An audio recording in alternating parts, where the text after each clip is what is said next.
जहाँ बारिश आनी चाहिए थी वहां सूखा पड़ जाता है, जहाँ सूखा पड़ता था वहां घनघोर बारिश हो जाती है। और यही गलत प्रदूषित खाना और पानी हम कंज्यूम करते हैं, जिससे हमें बीमारियां होती हैं। जिस दिन ये 2 डिग्री सेल्सियस तक का बढ़ गया तो समझ लीजिए जीवन का अंत होने की शुरुआत हो चुकी है। अस्सलाम वालेकुम मेरे प्यारे दोस्तों, आज मैं आपसे एक सवाल पूछना चाहती हूँ। क्या आपने कभी ऐसा देखा या सुना है कि रेगिस्तान में बाढ़ आ गई हो? नहीं ना, लेकिन ऐसा हुआ है।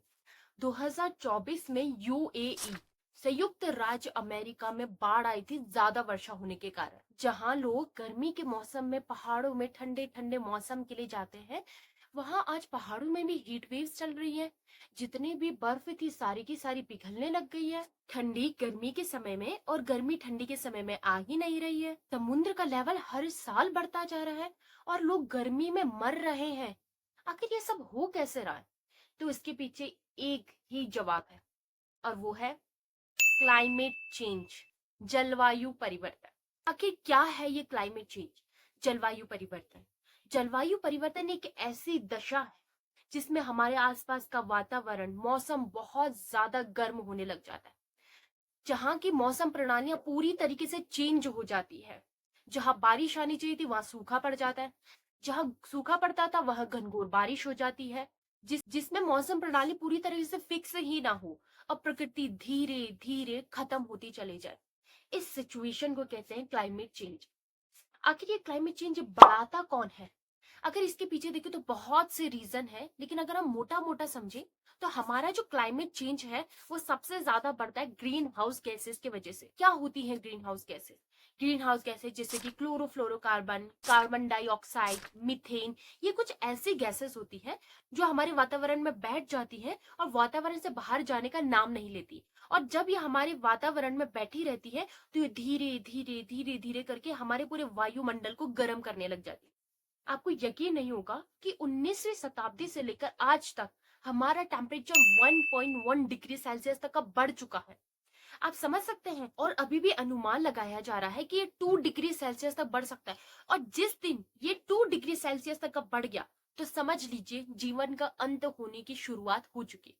हालांकि शुरुआत तो अभी से हो गई है, लेकिन 2 डिग्री पहुंचते ही टेम्परेचर इतना ज्यादा बढ़ जाएगा कि जितने भी क्लाइमेट चेंज की सिचुएशन वो जल्दी जल्दी होने लग जाएगी। शायद धीरे धीरे जीवन की समाप्ति भी होने लग जाए। तो आखिर ये क्लाइमेट चेंज हो कैसे रहा है? कौन है इसके पीछे जिम्मेदार? तो इसके पीछे कोई एक इंसान या कोई एक वजह जिम्मेदार नहीं है। बहुत सी वजहों ने मिलकर इस क्लाइमेट चेंज को बनाया है, जिसमें सबसे बड़ी वजह है मनुष्य। क्योंकि मनुष्य जब इस जीवन में आया था, इस जीवन में अवतार लिया था, तो उसके लिए प्रकृति ने अथाह चीजें दी थी, महत्वपूर्ण संसाधन उसे दिए थे। लेकिन हम मनुष्य जीवन जो मोह में इतना ज्यादा बह जाता है कि उसके पास जो संसाधन है वो भी उसे बहुत कम लगने लगते हैं। इसलिए मनुष्य ने, जिस प्रकृति ने उसे बहुत सी चीजें दी थी, अब वो उनसे जबरदस्ती उगलवा रहा है। आप समझ रहे हैं ना, प्रकृति की एक अपनी लिमिट है। प्रकृति अपने लिमिट के अकॉर्डिंग हर बार उसे देती है, लेकिन मनुष्य को सब चीज जल्दी जल्दी चाहिए और ज्यादा क्वांटिटी में चाहिए। इसी वजह से वो प्रकृति को धीरे धीरे धीरे धीरे करके जबरदस्ती उनसे सारी चीजों को उगलवाता है। और इसकी शुरुआत हो चुकी थी 16वीं शताब्दी में, जब इस पृथ्वी में औद्योगिकरण जैसी संरचना की शुरुआत। क्या होता है औद्योगिकरण? औद्योगिकरण एक ऐसी सिचुएशन है जहां पर को आप प्रकृति से उत्पादन को लेकर उसे और बड़ा प्रोसेस करके बड़ा उत्पादन बनाते हैं। फॉर एग्जाम्पल, प्रकृति आपको लकड़ियां देती है, जड़ी बूटियां देती है, लेकिन आप उसे डायरेक्ट कंज्यूम नहीं करते। तो उन प्रकृति से उन चीजों को लेकर, उस कच्चे माल को लेकर जब आप मशीनों के द्वारा प्रोसेस करते हैं और उसे कोई नया प्रोडक्ट बनाते हैं, इसे कहते हैं औद्योगिकरण। और इस औद्योगिकरण की जब शुरुआत हुई तो लाखों की संख्या में जंगल काटे गए, पेड़ों को काटा गया, प्रकृति का विनाश किया गया, हजारों की संख्या में मशीनें बनाई गई। इस मशीनों को चलाने के लिए ऊर्जा की जरूरत थी। ऊर्जा के लिए अनेकों खनन किए गए। खनन से हजारों कोयले, पेट्रोलियम गैस जैसी चीजें निकाली गई। तब जाके ये मशीनें चलना शुरू हुई और इस मशीनों ने धीरे धीरे धीरे धीरे करके हमारी प्रकृति के विनाश को बढ़ाना शुरू कर दिया। इस मशीनों से जो भी धुआं निकलता था, जो भी गंदगी निकलती थी, वो सब हमारी प्रकृति में खुले तौर पर छोड़ दी जाती थी।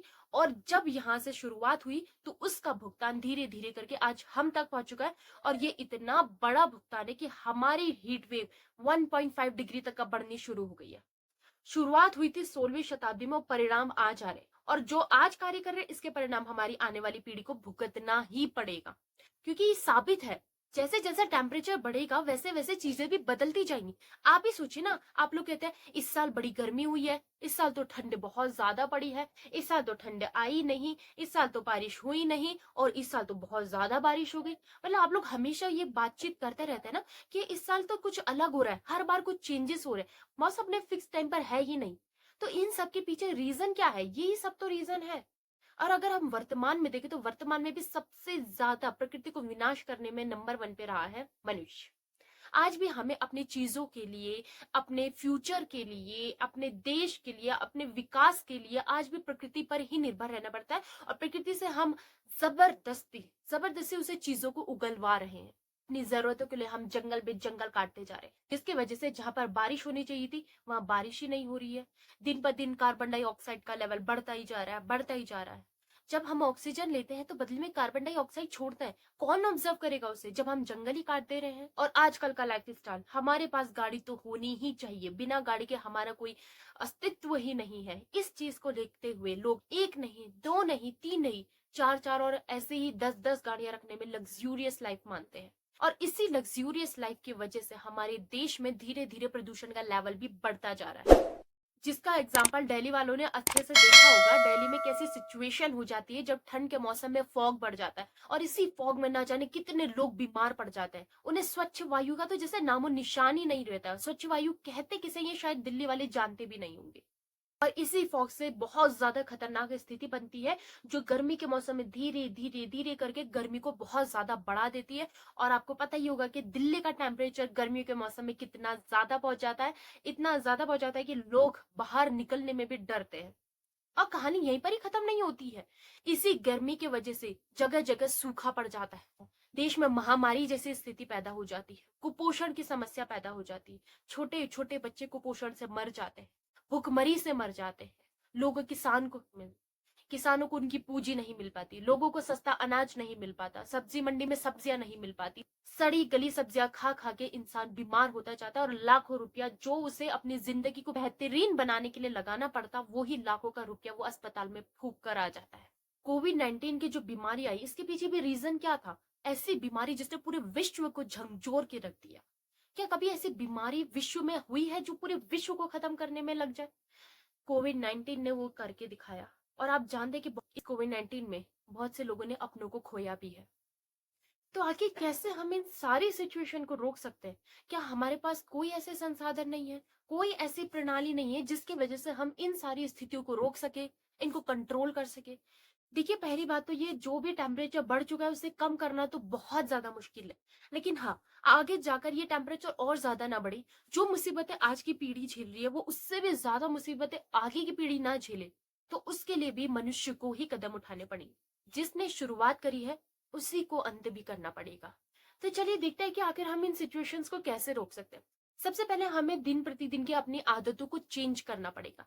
देखिए, सरकार अपनी तरफ से बहुत सी चीजें चला रही है, बहुत सी योजनाएं चला रही है, लेकिन सिर्फ हम टोटली सरकार पर डिपेंड नहीं रह सकते ना। सरकार अपने स्तर से काम कर रही है, लेकिन सबसे ज्यादा वो काम तब कामयाब होगा जब हम लोग भी उसमें सपोर्ट करें, जब हम अपने स्तर पर कार्य करना शुरू करें। क्योंकि सिर्फ सरकार की तो जिम्मेदारी नहीं है ये देश चलाना, ये देश चलाना हम नागरिकों की जिम्मेदारी है। क्योंकि सरकार भी तो हम नागरिकों के लिए बनाई गई है, इसलिए हमारा भी फर्ज बनता है कि हम इस प्यारी से प्रकृति के प्रति अपनी जिम्मेदारी निभाएं। इसलिए अगर हम अपनी लग्जूरियस लाइफ को बेहतरीन तरीके से जीना चाहते हैं, तो जितनी आपको गाड़ियों की आवश्यकता है आप उतनी ही ले।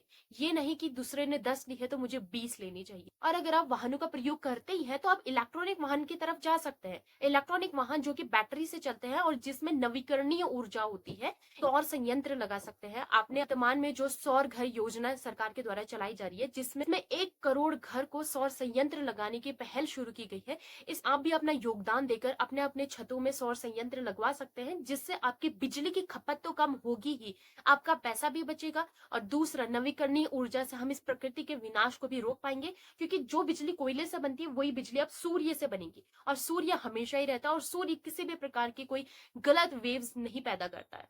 और साथ ही जो सबसे ज्यादा हम लोग गलतियां करते हैं कि हम कचरे को इधर उधर फेंक देते हैं, जहां मन पड़े वहां कचरा फेंक देते हैं। अपनी आदतों को सबसे पहले चेंज करना है तो ये ही चेंज करिए कि जो भी कचरा आपका, चाहे वो छोटा सा एक रैपर का टुकड़ा ही क्यों ना हो, उसे या तो आप आसपास के किसी कूड़ेदान में डालें, और अगर कूड़ेदान नहीं होता है तो उसे अपने बैग में या अपने पॉकेट में, क्योंकि देखिए हमारे पास कोई ना कोई ऐसी चीज तो रहती है जिसे हम संभालने के लिए अपने साथ लेकर चलते हैं, या तो हमारे पास पर्स होता है या पॉकेट्स होती हैं या फिर कोई और चीज बैग वगैरह, तो उसमें इसे डाल लें। जब आप घर जाए तो आपके घर में तो ऑब्वियसली डस्टबिन रह गई, तो उस डस्टबिन में इसको कचरे को डालें। अब इस आदत से क्या होगा कि कचरा इधर उधर नहीं फैलेगा, स्वच्छता रहेगी। और दूसरा, जो प्लास्टिक उड़कर इधर उधर चले जाते हैं और घास के मैदानों में, और कभी कभी बहुत बार आपने देखा होगा कि खेतों में भी चले जाते हैं, तो ये मिट्टी के नीचे चल जाते हैं और ये बहुत लंबे टाइम तक मिट्टी में बने रहते हैं, जो मिट्टी की उत्पादक क्षमता को धीरे धीरे कम करने लग जाता है। और साथ ही जब ये पानी में चले जाते हैं तो पानी को भी प्रदूषित करने लगता है, और यही गलत प्रदूषित खाना और पानी हम कंज्यूम करते हैं, जिससे हमें बीमारियां होती हैं। जो खेतों की प्रोडक्टिविटी है वो भी बहुत कम हो जाती है, इसलिए जितना उत्पादन होना चाहिए था अनाजों का, उतना उत्पादन नहीं हो पाता है। और साथ ही जब आप इन्हें कचरे को कचरेदान में ही डालेंगे तो जितनी भी ये चीजें होती है ना, इनको रिसाइकलिंग किया जाता है, इन कचरों का अच्छे से प्रबंधन किया जाता है। जो भी नगर पालिकाएं हैं, इनकी जिम्मेदारी होती है कि कूड़े का अच्छी तरह से प्रबंधन किया जा सके, ताकि किसी भी प्रकार के कोई हानिकारक गैसेस प्रकृति में ना फैले। तो इन आदतों में बदलाव करके हम बहुत बड़ा योगदान दे सकते हैं। और जो भी गांव घरों में लोग रहते हैं, वो लकड़ियों को काटकर जलाने की जगह इलेक्ट्रॉनिक आइटम्स का प्रयोग कर सकते हैं। आजकल हमने देखा है वही इलेक्ट्रॉनिक आइटम्स बहुत ज्यादा बड़े लेवल में चलने शुरू हो गए हैं, और इनकी इतनी ज्यादा कीमत भी नहीं होती है, बहुत सस्ते भी मिल जाते हैं। और साथ ही आप एलपीजी को अपनाने की शुरुआत कीजिए। एलपीजी को अगर आप अपनाते हैं तो इससे आपको सबसे ज्यादा स्वच्छ ऊर्जा मिलेगी, क्योंकि देखिए इससे अपना के आपको ही फायदा है। बहुत सी ऐसी माताएं बहनें हैं जो घर में लकड़ियों से खाना बनाती है, जिसकी वजह से बहुत ज्यादा धुआं होता है, वायु प्रदूषण होता है, और इससे सबसे ज्यादा उनके लंग्स खराब हो जाते हैं। तो अगर हम एलपीजी जैसी स्वच्छ ऊर्जा को अपनाएंगे तो इससे हमारा हेल्थ भी अच्छी रहेगी और हमारी प्रकृति भी स्वच्छ बनी रहेगी। तो ऐसे बहुत से काम है जिसे हम डे टू डे लाइफ में अगर करना शुरू कर दें तो धीरे धीरे करके हम अपनी प्रकृति को स्टेबल कर सकते हैं। जो 2 डिग्री टेम्परेचर बढ़ने वाला है, उस टेम्परेचर को हम रोक के रख सकते हैं। अब ये आपकी जिम्मेदारी है कि आप किस प्रकार से इस टेम्परेचर को रोक के रख सकते हैं, और साथ ही ये भी आपकी जिम्मेदारी बनती है कि क्या आप इस प्रकृति को बचाने के लिए अपना योगदान देंगे या नहीं, क्या आप इस तरफ अपना एक कदम बढ़ाएंगे या नहीं। तो दोस्तों, अगर जानकारी अच्छी लगी हो तो चैनल को सब्सक्राइब करके लाइक और शेयर जरूर कर देना, और आज से अपने कामों में बदलाव करने की शुरुआत कर दीजिए। मिलते हैं ऐसे ही किसी नेक्स्ट चर्चा परिचर्चा में। अल्लाह हाफिज।